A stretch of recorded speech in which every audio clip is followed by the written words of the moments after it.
Imaginez l'endroit le plus magnifique d'Europe, le palais de tous les rêves, des miroirs dorés à l'infini, des lustres de cristal, des robes de soie, le summum du raffinement.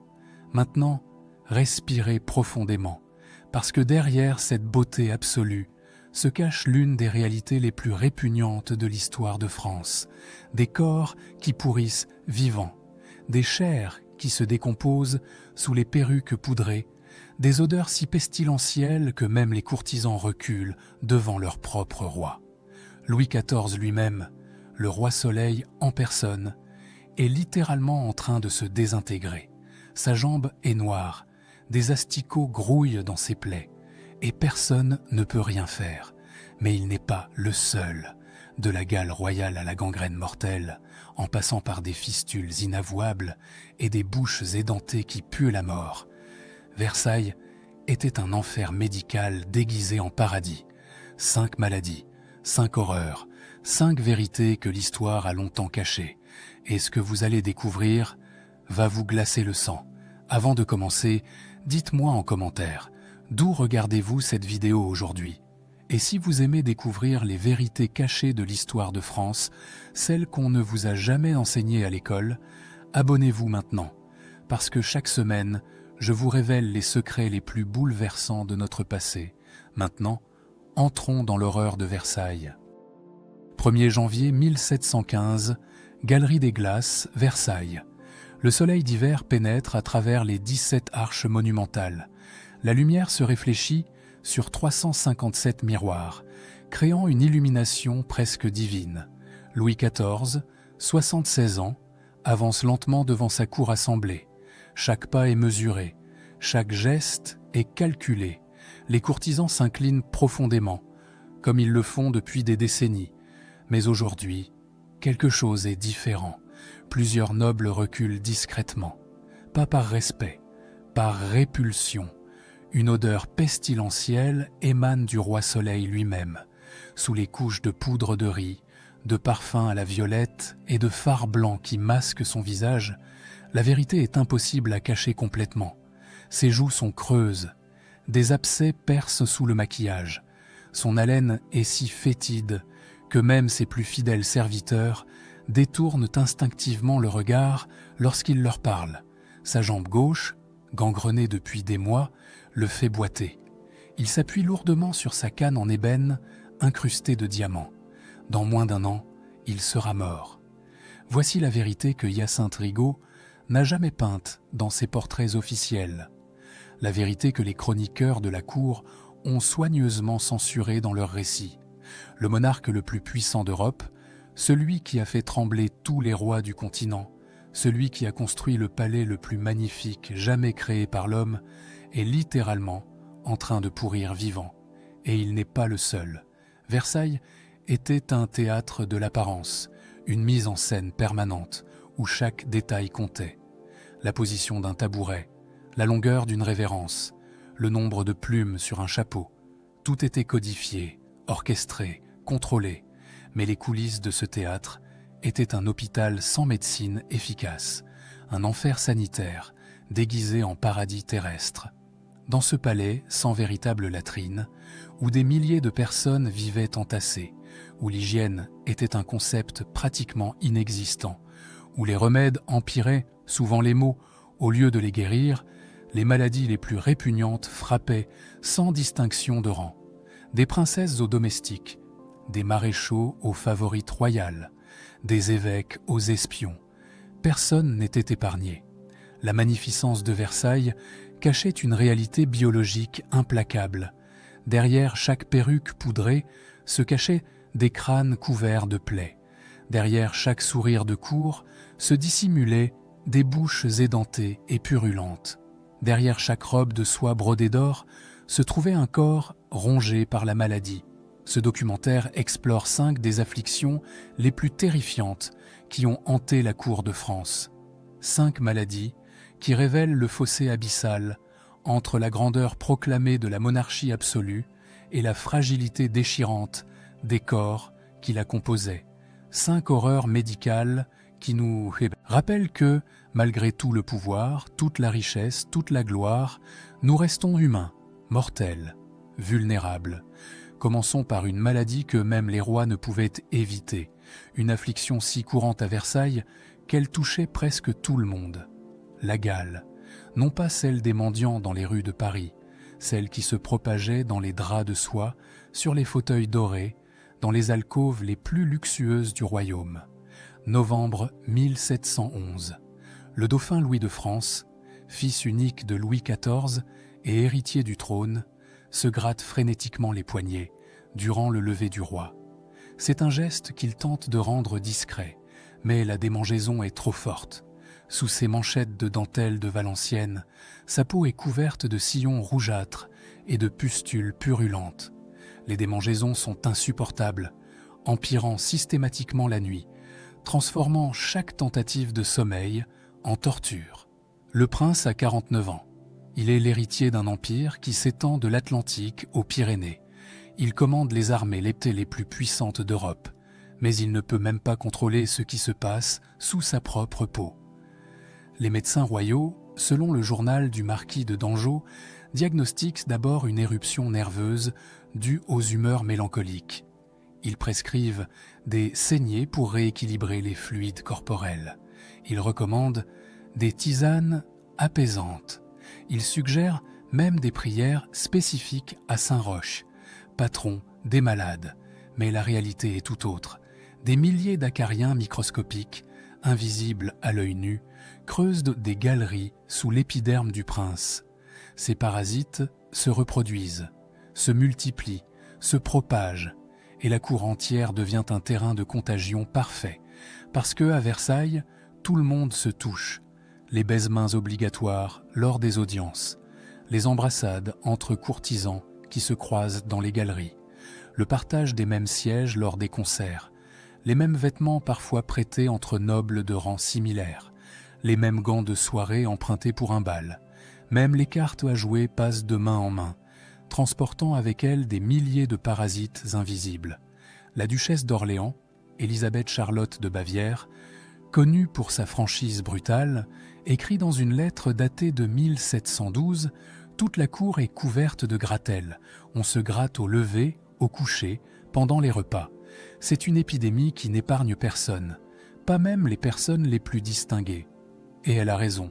Les registres de l'infirmerie de Versailles, conservés aux archives nationales, montrent qu'entre 1710 et 1715, plus de 400 cas de gale ont été officiellement traités.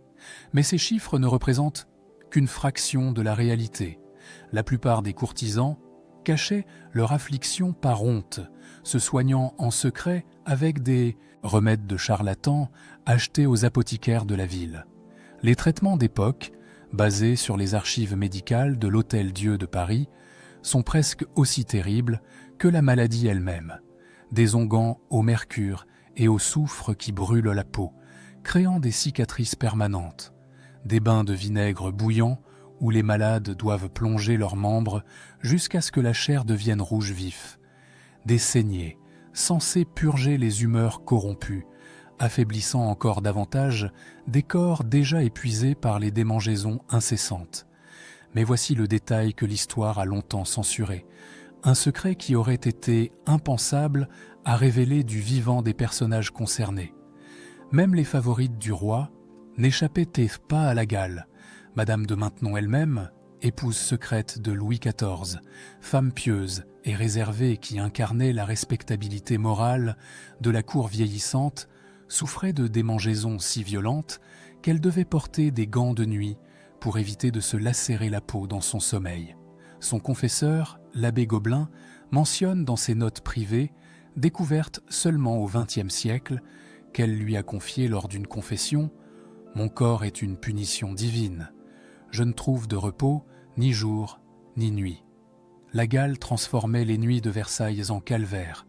Dans l'obscurité des chambres royales, loin des regards, les princes et les princesses se grattaient jusqu'au sang.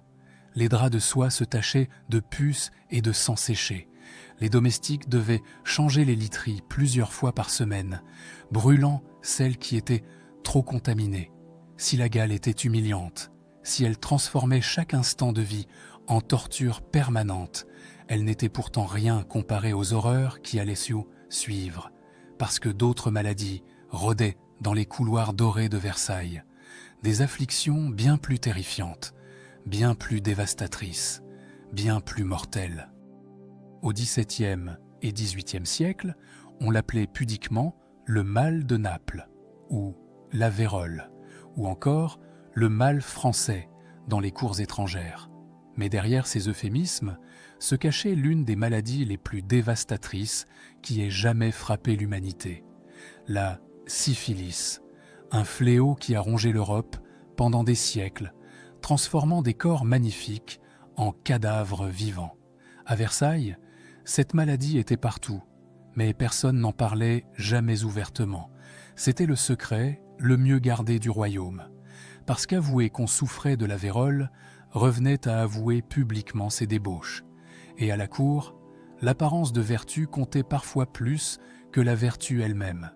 Louis-François Armand de Vignerot du Plessis, duc de Richelieu, arrière-petit-neveu du célèbre cardinal, était l'un des plus fameux libertins de Versailles. Séducteur notoire, emprisonné 2 fois à la Bastille pour ses aventures scandaleuses avec des femmes mariées, il incarnait l'insouciance aristocratique face aux conséquences morales et médicales de ses actes.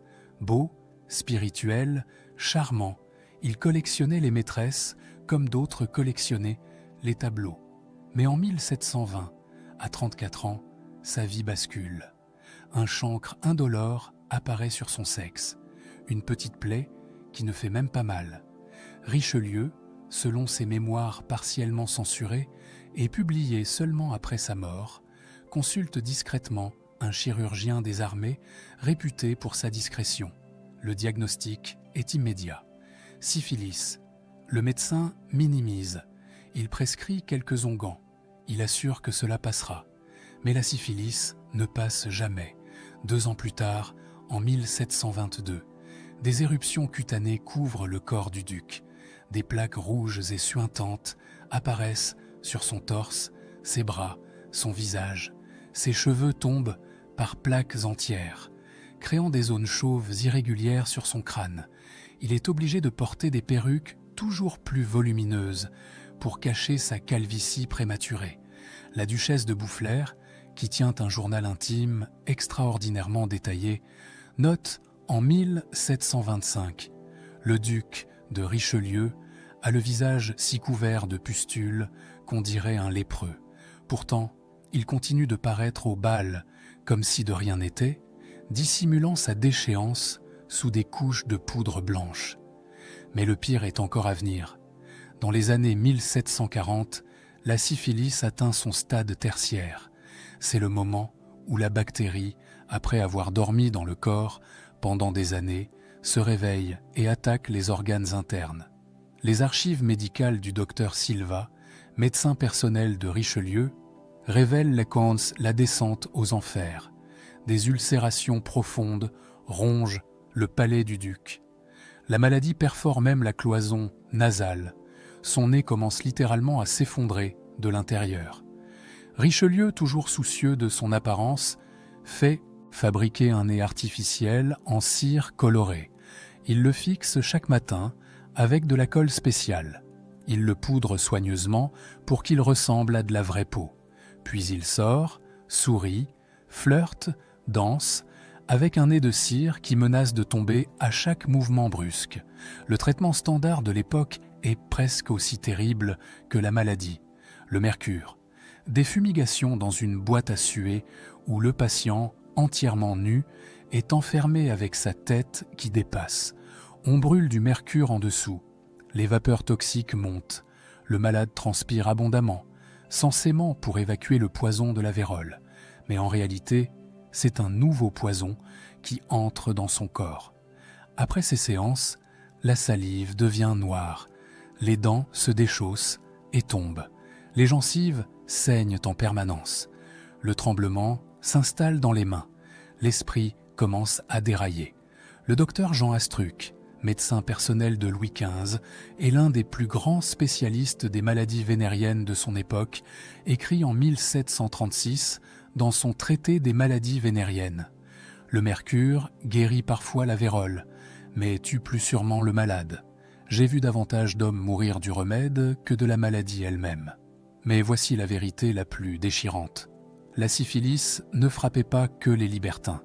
Des épouses fidèles, contaminées par leur mari volage, voyaient leur corps se désintégrer sans avoir jamais commis la moindre faute. Des femmes vertueuses, mariées par arrangement à des nobles syphilitiques, développaient les mêmes symptômes terrifiants. Leur nez s'effondrait, leurs cheveux tombaient, leur peau se couvrait de plaies purulentes. Et les enfants, les nouveau-nés. Le journal de la santé du roi, document officiel tenu par les médecins de la cour et conservé aux archives nationales, révèle qu'au moins 3 enfants royaux morts-nés, entre 1690 et 1710, présentaient des signes de syphilis congénitale, des crânes déformés, des os ramollis, des organes nécrosés. Ces bébés n'ont jamais eu la moindre chance de vivre. Leurs petits corps ont été rapidement enterrés dans les cryptes de Saint-Denis, sans cérémonie, sans témoin, juste une ligne dans un registre. Mort à la naissance, cause inconnue.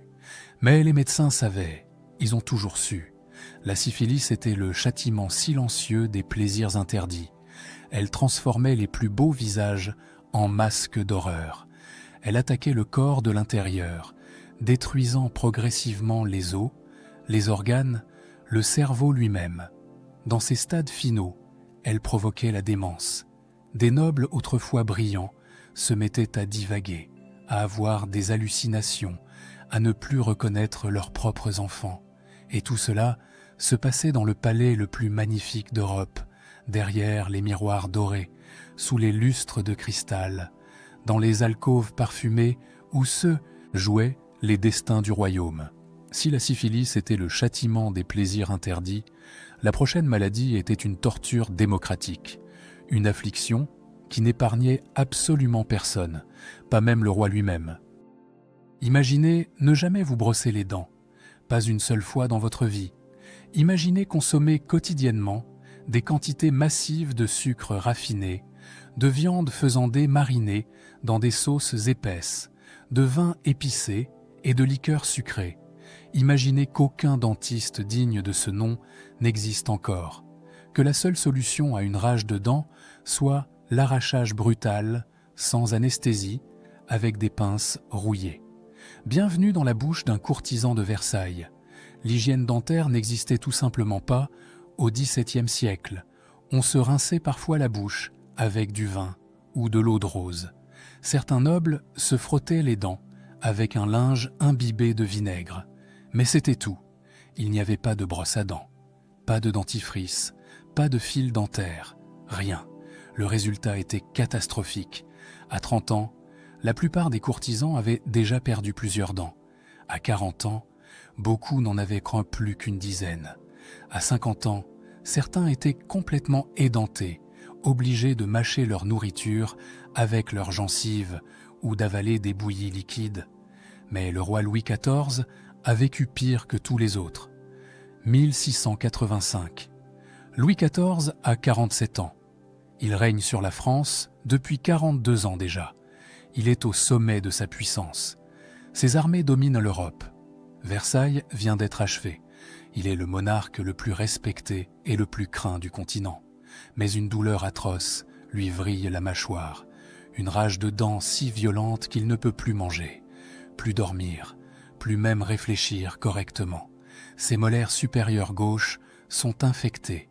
Des abcès se sont formés dans les gencives. Le pus s'accumule. L'infection se propage à l'os de la mâchoire. Le chirurgien dentiste Félix, l'homme le plus réputé du royaume pour ce genre d'intervention, est convoqué d'urgence. Il examine la bouche royale. Son diagnostic est sans appel. Toutes les molaires du côté gauche doivent être arrachées, immédiatement. Pas d'anesthésie, juste du vin fortifié pour engourdir légèrement la douleur, et 4 hommes robustes pour maintenir le roi sur sa chaise pendant l'opération. L'intervention se déroule dans la chambre royale. Louis XIV est assis, la tête maintenue fermement par 2 valets. Félix saisit ses pinces métalliques. Il agrippe la première molaire, il tire, fort, très fort. La dent résiste, les racines sont profondément ancrées dans l'os. Félix tire encore plus violemment. Un craquement sinistre résonne. La dent se brise. Une partie reste coincée dans la mâchoire.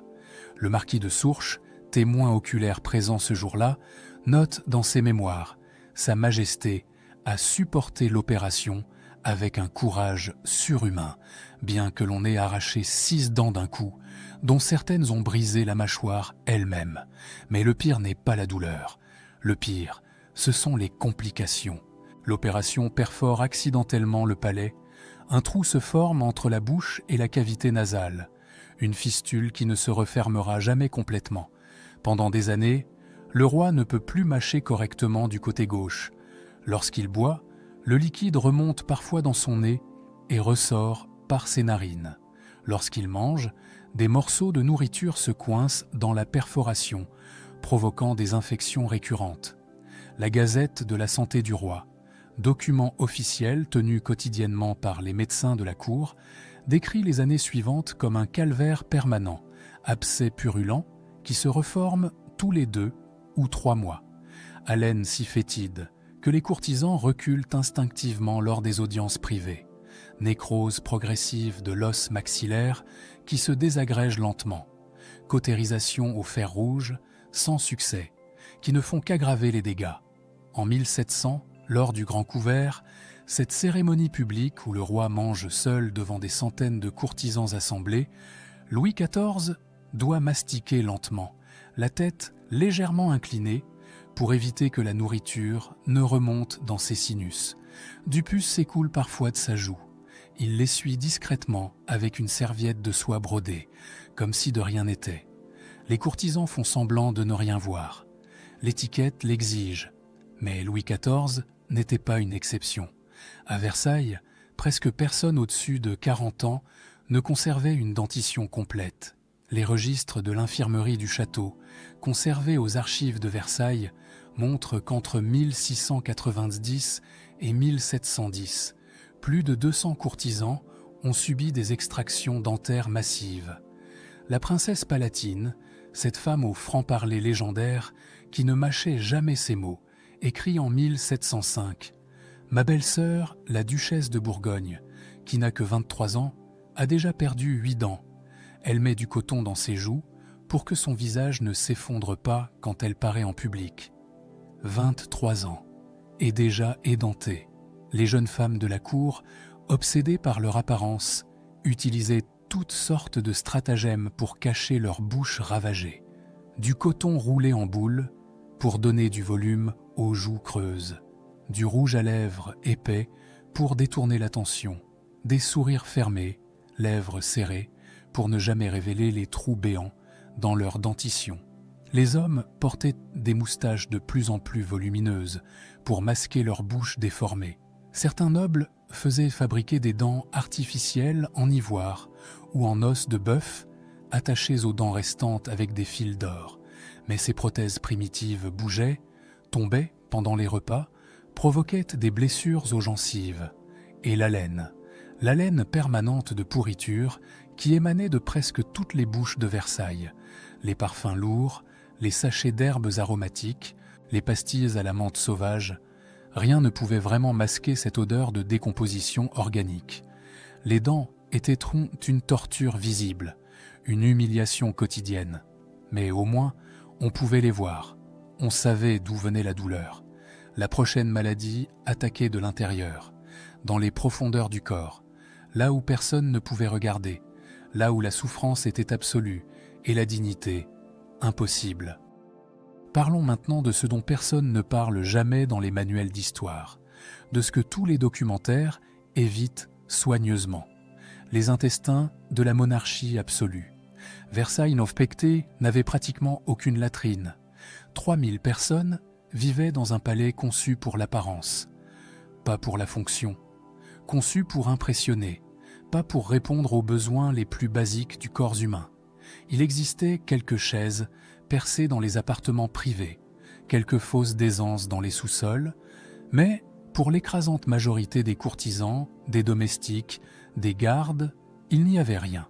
Alors il faisait où il pouvait. Les courtisans urinaient derrière les tapisseries flamandes qui valaient des fortunes. Il déféquait dans les recoins sombres des escaliers monumentaux, dans les jardins, derrière les statues de marbre. Certains utilisaient même les vases décoratifs, comme pots de chambre d'urgence. La princesse palatine, encore elle, toujours aussi directe, écrit en 1695 « Le château de Versailles est le plus beau et le plus dégoûtant endroit du monde. On ne peut faire 3 pas sans marcher dans de l'urine ou pire encore. L'odeur est parfois si forte qu'elle donne la nausée. Dans ces conditions sanitaires catastrophiques, les maladies intestinales étaient inévitables. La dysenterie frappait régulièrement. Des épidémies de diarrhée sanglante ravageaient la cour tous les 2 ou 3 ans. Des nobles mouraient déshydratés en quelques jours, vidés de leur fluide corporel. Mais pour Louis XIV, ce n'était pas la dysenterie le problème principal. C'était quelque chose de bien plus intime, de bien plus douloureux, de bien plus humiliant pour un roi qui incarnait la puissance absolue, des hémorroïdes, puis une fistule anale, janvier 1686. Louis XIV souffre d'hémorroïdes depuis des années déjà. C'est une conséquence directe de son mode de vie, des heures passées assis sur son trône, des repas gargantuesques qui surchargent son système digestif, une constipation chronique aggravée par une alimentation pauvre en fibres. Mais cette fois, la douleur devient insoutenable. Un abcès se forme près de l'anus, une poche de pus qui gonfle, qui brûle, qui lance. Puis l'abcès éclate de l'intérieur, mais au lieu de guérir, il se transforme en fistule, un canal purulent qui relie le rectum à la peau, un tunnel de chair infectée qui ne se refermera jamais seul. Le roi ne peut plus s'asseoir sans hurler de douleur. Il ne peut plus se tenir debout longtemps. Il ne peut plus monter à cheval, lui qui adorait la chasse. Le pus s'écoule continuellement, trempant ses vêtements malgré les bandages épais. L'odeur est épouvantable. Même les parfums les plus puissants ne peuvent la masquer. Et voici le dilemme qui va terroriser toute la cour. Opérer un roi était un sacrilège. Le corps royal était sacré, oint par Dieu lors du sacre à Reims. Toucher le roi avec un couteau relevait presque du blasphème. Mais Louis XIV agonise. Si rien n'est fait, l'infection va se propager. La gangrène va s'installer. Il va mourir. Le chirurgien Charles-François Félix, le même homme qui a arraché ses dents 11 ans plus tôt, propose une opération jamais tentée sur un personnage de ce rang. Une intervention chirurgicale pour inciser la fistule, drainer le pus, cautériser la plaie. Mais les risques sont énormes. L'infection, l'hémorragie, la mort sur la table d'opération. Félix s'entraîne d'abord sur des condamnés à mort. Il fait amener des prisonniers souffrant de fistules similaires. Il les opère encore et encore, perfectionnant sa technique d'incision.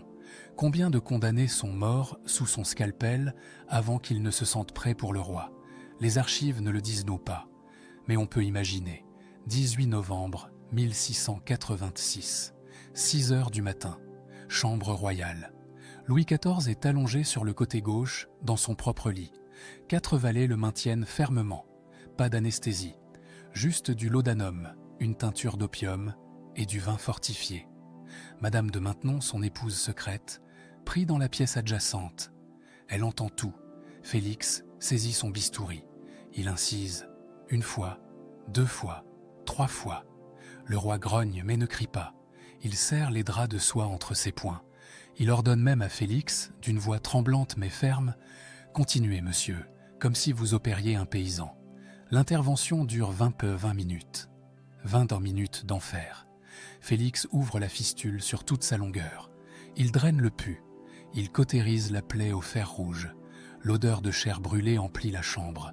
La fumée monte vers les plafonds peints. Le marquis de Dangeau, qui attend dans l'antichambre avec les ministres, écrit dans son journal « Sa Majesté a montré une fermeté qui a émerveillé tous ceux présents. Pas une plainte, alors que l'on voyait les chairs se consumer sous le fer. La convalescence est publique. Pendant 2 mois, Louis XIV ne peut pas s'asseoir normalement. Il reçoit ses ministres allongés sur le ventre dans son lit. Les pansements sont changés 2 fois par jour devant des courtisans qui doivent assister au lever du roi. Même dans cet état, c'est l'étiquette. Elle ne peut être brisée. Des dizaines de courtisans défilent chaque matin pour voir leur roi le derrière bandé, incapable de se tenir debout, recevant les rapports diplomatiques dans une position humiliante. Mais Louis XIV survit. L'opération est un succès. Félix devient une légende. Le roi lui offre une fortune. Et soudain, avoir une fistule anale devient presque à la mode à Versailles. Des courtisans, qui n'en souffraient même pas, réclament l'opération pour montrer leur loyauté au roi. Pourtant, les troubles intestinaux continuent de ravager la cour. Les archives médicales révèlent que la dysenterie était endémique. Le duc d'Anjou, futur Philippe V d'Espagne, a souffert de dysenterie chronique pendant 4 ans. La duchesse de Bourgogne est morte en 1712 d'une fièvre pourpre, probablement une dysenterie hémorragique qui l'a tuée en 3 jours. Entre 1680 et 1700, plus de 1000 cas de flux de ventre ont été traités à l'infirmerie de Versailles. 1000 personnes vidées par leurs intestins, déshydratées, affaiblies, parfois tuées par une simple diarrhée. Toutes ces maladies, aussi répugnantes soient-elles, pâlissent devant l'horreur suprême, devant la maladie qui allait emporter le roi Soleil lui-même, une mort lente, visible, inarrêtable. 25 août 1715, Louis XIV, 76 ans, 72 ans de règne, sait qu'il va mourir. Et il sait exactement comment. Il le voit, il le sent, il le respire à chaque instant. Sa jambe gauche est en train de pourrir.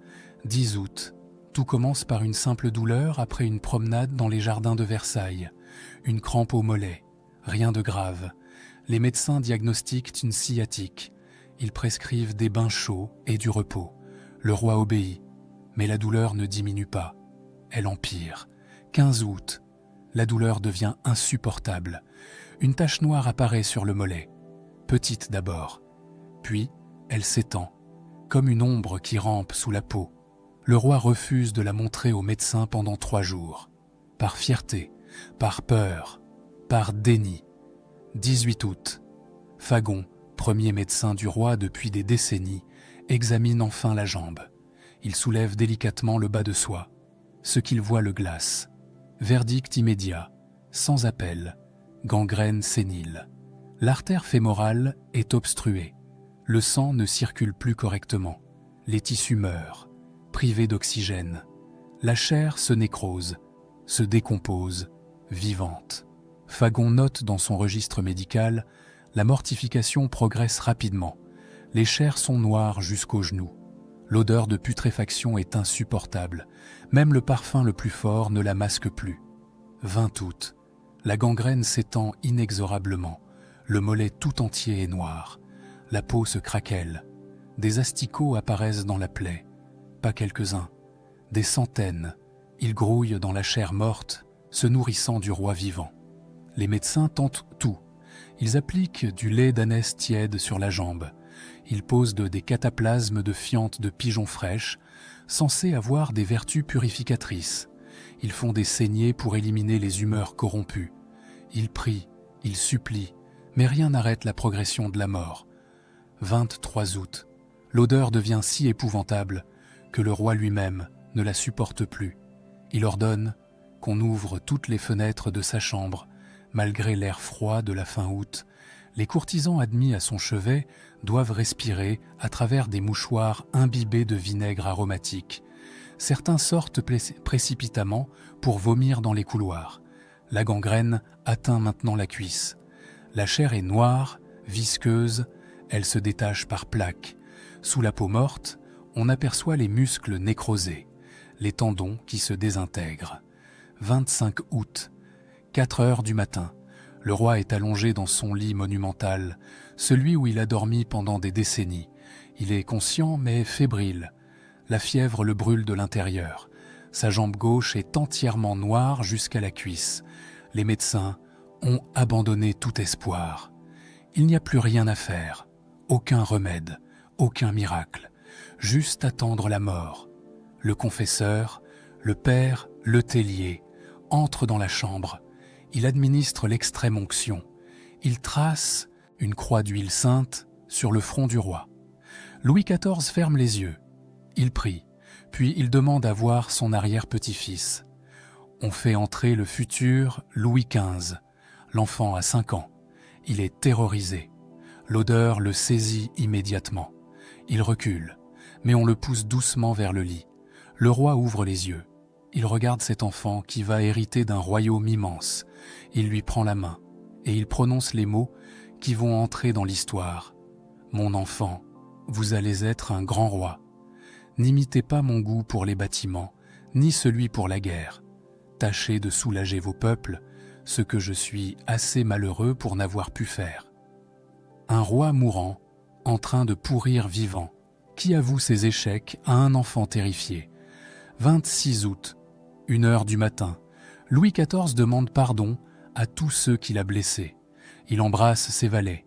Il remercie les médecins qui ont échoué à le sauver. Il accepte sa mort avec la même dignité qu'il a accepté toutes les épreuves de sa vie. 1er septembre, 8h15 du matin, 72 ans de règne s'achèvent. Louis XIV expire. Le roi Soleil s'éteint. Son corps est immédiatement autopsié. Le rapport médical est glaçant. Gangrène ayant rongé toute la jambe, remontant jusqu'à l'abdomen. Cœur rétréci par des décennies de stress. Estomac 2 fois plus grand que la normale, conséquence de ces banquets légendaires. Reins calcifiés. Vessie contenant 3 calculs de la taille d'œufs de pigeon. Le corps du plus grand roi de France fut ouvert, vidé, embaumé. Mais même les embaumeurs les plus expérimentés ne peuvent rien contre l'odeur. Les aromates, les résines, les huiles parfumées, rien ne fonctionne. La décomposition a commencé avant même la mort. Le duc de Saint-Simon, témoin de tout, écrit « Le corps du roi était si corrompu que même les aromates et les résines ne purent empêcher l'infection de tout contaminer. Les croque-morts eux-mêmes ont vomi durant la cérémonie. Les funérailles se déroulent dans la précipitation. La nuit, en secret, on transporte le cercueil rapidement vers la basilique de Saint-Denis. Même mort, même enfermé dans un cercueil de plomb, le roi pue. Nous avons ouvert ce documentaire dans la Galerie des Glaces, temple de la magnificence royale. Refermons-le ici, mais en regardant maintenant ce que les miroirs ne reflétaient jamais. La chair souffrante, derrière le théâtre du pouvoir. Ces 5 maladies révèlent une vérité que l'historiographie officielle a longtemps occultée. Versailles était une illusion. Derrière les fastes, les bals, les intrigues diplomatiques, se cachait une réalité biologique implacable. La cour la plus brillante d'Europe était aussi l'une des plus insalubres. Mais au-delà de la répulsion, ces récits nous rappellent quelque chose d'essentiel. Ces rois, ces princes, ces duchesses n'étaient pas des divinités. Ils étaient humains, mortels, fragiles.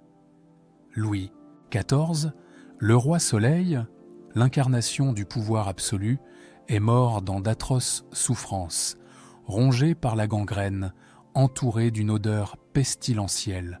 Toute sa grandeur politique, toutes ses victoires militaires, tous les palais qu'il a bâtis n'ont rien pu contre la décomposition de son propre corps.